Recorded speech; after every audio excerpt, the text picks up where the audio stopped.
The following video contains step-by-step instructions on how to maintenance the 6 through 8 inch Deringer 40 Reduced Pressure Assembly Backflow Preventer. These are the tools required. Close the number 2 shutoff valve. Close the number 1 shutoff valve. Open test cock number 4.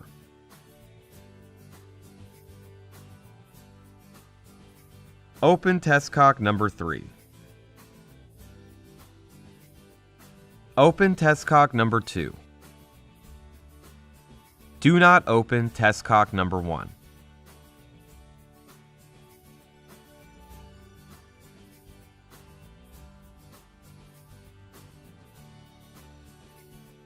When a reduced pressure valve is leaking from the relief valve, the first check may be fouled or damaged.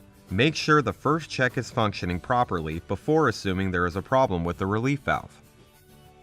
If the first check is functioning properly, we recommend using a toothbrush to gently brush away any debris from the valve piston and seat. This should return the relief valve to work properly without having to disassemble the relief valve.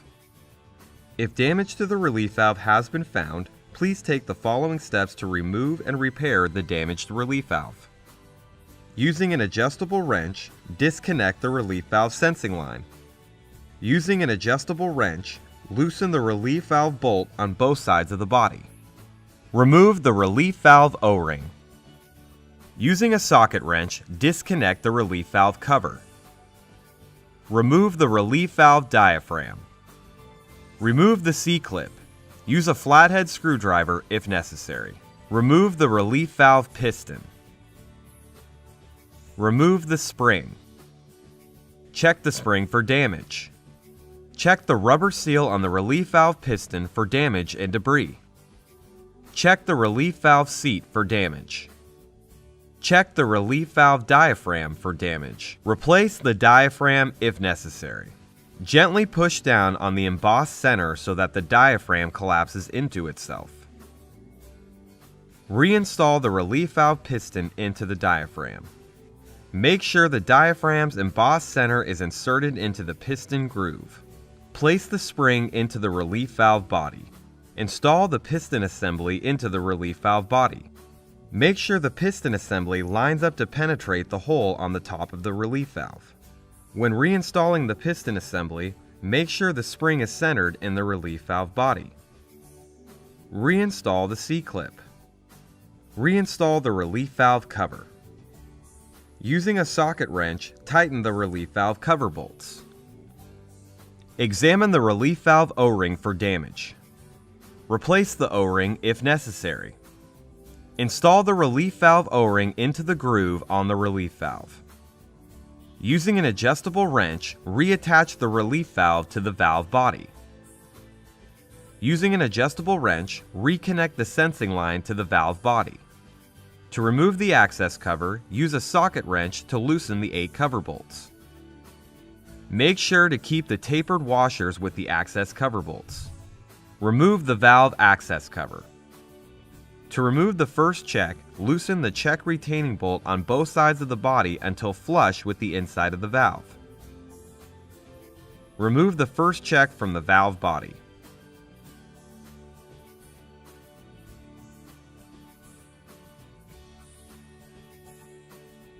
Using a Phillips head screwdriver, remove the tower screws. Separate the tower assembly from the check seat. If debris is found on the first check seal disc, the check may just be fouled. The debris can be cleaned off to make the check seal properly without having to replace the check seal disc. Use a rag and some water to clean the debris off of the check seal disc. Examine the seat for any debris or damage. Examine the seat O-ring for damage and debris. Replace the seat O-ring if necessary. Examine the tower screw O-rings for damage. Replace the tower screw O-rings if necessary. Once the debris has been cleared from the check disc and no damage is present, the check can be reassembled and reinstalled into the valve body for testing. If damage to the check disc has been found, please take the following steps to remove and replace the damaged check disc. Using a Phillips head screwdriver, remove the seal disc retaining screws. Remove the seal disc retainer to expose the disc. Remove the seal disc. Install the new seal disc, making sure it is completely flat inside the check cavity. Reinstall the seal disc retainer. Using a Phillips head screwdriver, reinstall the seal disc retainer screws. The Deringer 40 and 50 first check is a true poppet check. The check orientation is not important when reattaching the check assembly to the first check seat. Reattach the tower assembly to the first check seat. Using a Phillips head screwdriver, retighten the tower screws. To remove the second check, loosen the check retaining bolts located on both sides of the body until flush with the inside of the valve. Use a flat head screwdriver to gently remove the second check from the body.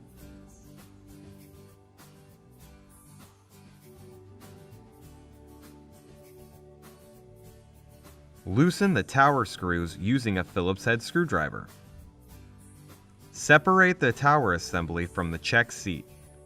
If debris is found on the second check seal disc, the check may just be fouled. The debris can be cleaned off to make the check seal properly without having to replace the check seal disc. Use a rag and some water to clean the debris off of the check seal disc. Examine the seat for any debris or damage. Examine the seat O-ring for damage and debris. Replace the seat O-ring if necessary. Once the debris has been cleared from the check disc and no damage is present, the check can be reassembled and reinstalled into the valve body for testing. If damage to the check disc has been found, please take the following steps to remove and replace the damaged check disc. Using a Phillips head screwdriver, remove the seal disc retaining screws. Remove the seal disc retainer to expose the disc. Remove the seal disc. Install the new seal disc, making sure it is completely flat inside the check cavity. Reinstall the seal disc retainer. Using a Phillips head screwdriver, reinstall the seal disc retainer screws. Reattach the tower assembly to the second check seat. Make sure the tower assembly is in the proper orientation before tightening down the tower screws. Make sure the check seat protrusions are at the top side of the check. Make sure the check spring arms and the tower bosses on the tower assembly are facing downwards to allow the check to swing open upwards during operation. Using a Phillips head screwdriver, retighten the tower screws. Reinstall the second check into the valve body. Make sure the O-ring seals properly against the surface. Retighten the second check retaining bolts on both sides of the body. Make sure the second check retaining bolts don't bind against the check. Reinstall the first check into the valve body and make sure the O-ring seals properly against the surface. Retighten the first check retaining bolt on both sides of the body. Make sure the first check retaining bolts don't bind against the check. Examine the access cover O-ring for damage and debris. Replace the O-ring if necessary. Place the access cover onto the valve body. Install tapered washers onto the access cover bolts. When reinstalling the access cover bolts, engage all 8 bolts one thread. Hand tighten all 8 cover bolts. Using a socket wrench, tighten the 4 corner bolts. Tighten down the 4 remaining bolts. Slightly open the number 1 shutoff valve. Close the number 2 test cock. Close the number 3 test cock. Close the number 4 test cock. Fully open the number 1 shutoff valve. Perform a test on the backflow preventer according to your local testing regulations to ensure that the check valves and relief valve have been repaired properly. Fully open the number 2 shutoff valve.